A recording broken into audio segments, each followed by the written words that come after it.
Hi, everybody. Well, I'm here today to talk about multifamily housing.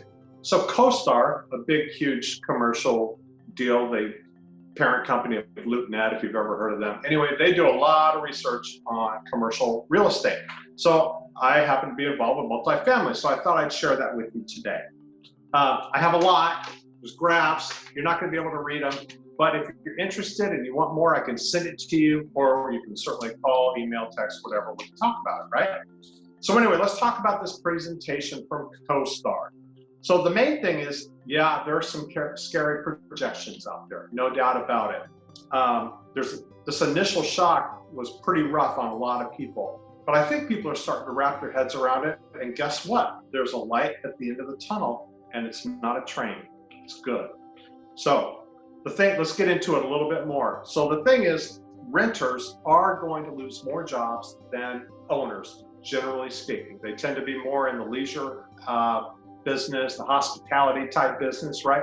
The restaurant business. So they're going to have it tougher, and they're going to lose jobs. You know, they do have safety nets, right? They have the federal stimulus package, the FHFA forbearance package, and then they also have higher unemployment benefits. Some people are actually making more money unemployed than they were when they were working. So that's a problem for some of the business owners. Right now they're trying to open back up, and some of their employees are saying, "Oh, wait a minute, I'm doing better now. Can I just stay here for a minute and not work, make more money?" So that's a whole different story. But this chart, 4 and 5 star rents. So we talk about 1 through 5 star activity, right? Different categories for rentals. 1 is low, inexpensive, not the greatest area. 5 star is smoking hot, high rise, downtown LA, high rise Irvine, that kind of thing. So a lot of what they do is geared toward those big money guys. And I'm not a big money guy. I'm a mom and pop guy, right? But the bottom line is the 4 and 5 star rents have been hit the hardest. Why? Because guess what? They just built them, and they're trying to lease out these units by the dozens or by the hundreds. So right now, they were already, pushing to get these things rented out, and now there's been this slowdown. So they've had to incentivize people, either a month free or reduced rent, things like that, to try to get those brand new units rented. Also, those are the most expensive ones, so they're going to suffer the most initially. So initially, prices did go down, but you're starting to see them now. They're ticking back up. They're realizing, wait a minute, this probably is going to be a long-term problem, and they're going to get through it. I apologize for talking fast, but there's a lot. All right. So the newer units tend to be the 4 and 5, and they move the charts.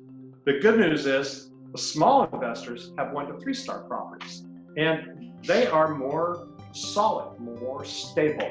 They don't charge as much rent. They don't have the turnover. So for the mom and pops, it's a little more stable. And that's a good thing, right? We all need that. And then here we're looking at geographic regions with the greatest losses in rent so far. So I know you can't read it, but it's a pretty good little chart. And what it says is that suburban, prime suburban, urban, and prime urban, right? Downtown LA all the way to, Los Alamitos. It's a good urban, suburban area. And the price changes there. And the bigger hits are the 5 star properties, just like we talked about. But one thing that's going to be interesting to see with those properties is the density, right? Those are highly dense properties. They're high rises. There's 18 people on an elevator. There's 18 people in the hall. How's that going to pan out in the long run? Are we going to see a different type of build moving forward with less density? All that remains to be seen, but yes, interesting thought. And then how about vacancy rates? Vacancy rates have spiked, right? New properties that have hit the market in the last few quarters are high-end 5 star properties, and they're also huge complexes. They take longer to fill and create short-term increased vacancies.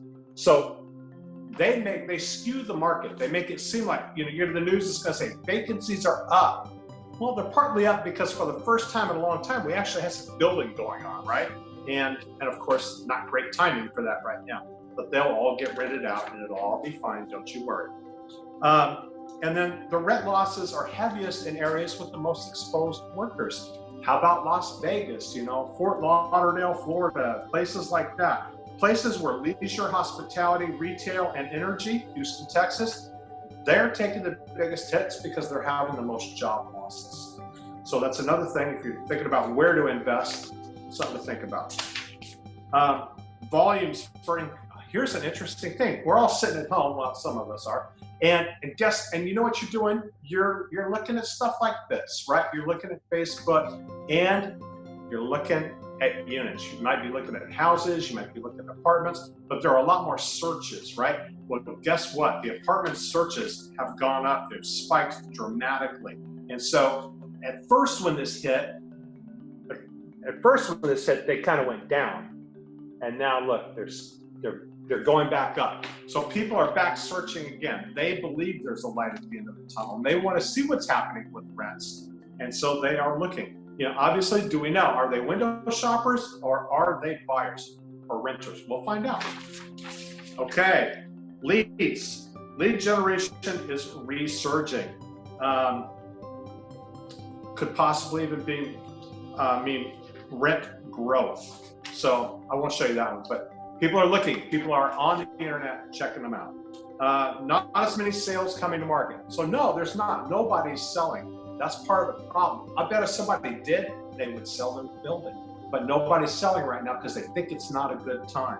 So this is each week who's selling, right? So it's just, the numbers, it's not huge. It's a small decrease. A lot of people are just kind of waiting to see. All right. And then basically, in summary, things aren't as bad as they appear. The multifamily sector is solid. We haven't built enough units over the past 15 years. We had a resurgence. We had a surge of new builds in the big stuff. But really, if you look at it, the normal stuff most people like to live in, a 5-unit, a 10-unit building, you're not seeing very many of those built anywhere. So it's skewed. The bottom line is we all need a roof over our heads. And this sector is much more flexible. Rentals are much more flexible than owning, right? It's easier to move around to the next one. So things are complicated. We're all going to be tested, but in the long run, we're going to have good profits from our rents. We're going to have good tenants, and the future looks bright.